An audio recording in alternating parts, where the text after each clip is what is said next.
राजस्थान के एक सुनसान इलाके में एक पुराना किला था जो कभी राजसी शान और शौकत से भरा हुआ था। अब वह किला खंडर में तब्दील हो चुका था और उसकी दीवारों पर सदियों पुराने जाले और दरारें आ गई थी। लोग कहते थे कि किले में एक महिला भूत का वास है जो हर रात अपनी आत्मा की तड़प से उस किले में रुकता था। वह किला एक छोटे से गांव के बाहर स्थित था और गांव के लोग उस किले के पास जाने से डरते थे। लेकिन एक दिन 5 दोस्तों का समूह जो रोमांच और एडवेंचर के शौकीन थे, इस किले के रहस्यमयता का सामना करने के लिए वहां पहुंच गया। आलोक, साक्षी, रवि, मोनिका और करण, यह सभी दोस्त बहुत उत्साहित थे।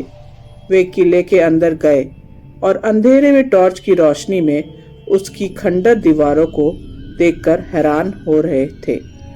जैसे जैसे वे लोग आगे बढ़ते गए, उनका उत्साह कम होने लगा क्योंकि उन्हें महसूस हो रहा था कि किले के अंदर कुछ अजीब सा है। पहली बार साक्षी ने सुनी। वह दीवार के पास खड़ी थी जब अचानक से उसके कानों में किसी महिला की धीमी आवाज आई, जैसे वह किसी से मदद मांग रही हो। साक्षी ने डरते हुए अपनी आंखें चारों ओर घुमाई, लेकिन कुछ दिखाई नहीं दिया। उसने अपने दोस्तों को आवाज के बारे में बताया, लेकिन वे सब इसे उसकी भूल समझ बैठे। कुछ देर बाद रवि और आलोक किले के एक पुराने बरामदे में पहुंचे, जहां उन्हें अचानक ठंडी हवा का झोंका महसूस हुआ, लेकिन हवा का कोई स्रोत नहीं था। तभी रवि की नजर दीवार पर पड़ी, जहां एक महिला धुंधली सी आकृति दिख रही थी। वह आकृति पल भर में गायब हो गई। रवि ने जोर से चिल्लाकर आलोक को बुलाया, लेकिन आलोक को कुछ दिखाई नहीं दिया। अब सबको समझ में आ गया था कि किले में कुछ अजीब था, लेकिन वे डर के बावजूद आगे बढ़ने का निर्णय लेते हैं।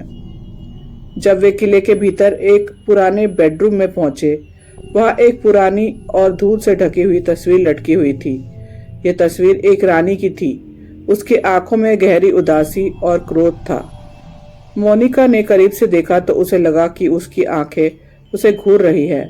अचानक कमरे में अजीब सी ठंडक बढ़ गई और फिर से वह महिला की आवाज सुनाई दी, तुम मुझे छोड़ क्यों नहीं देते?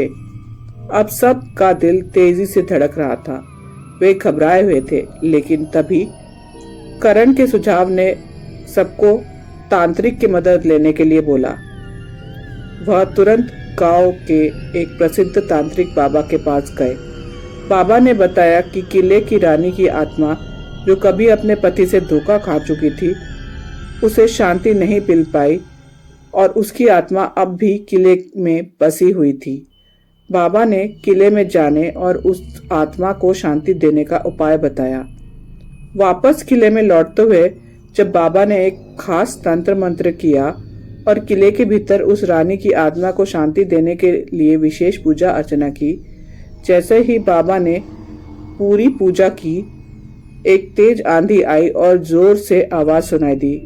फिर सब कुछ शांत हो गया। किले में जो अजीब ठंडक और डर का माहौल गायब हो चुका था।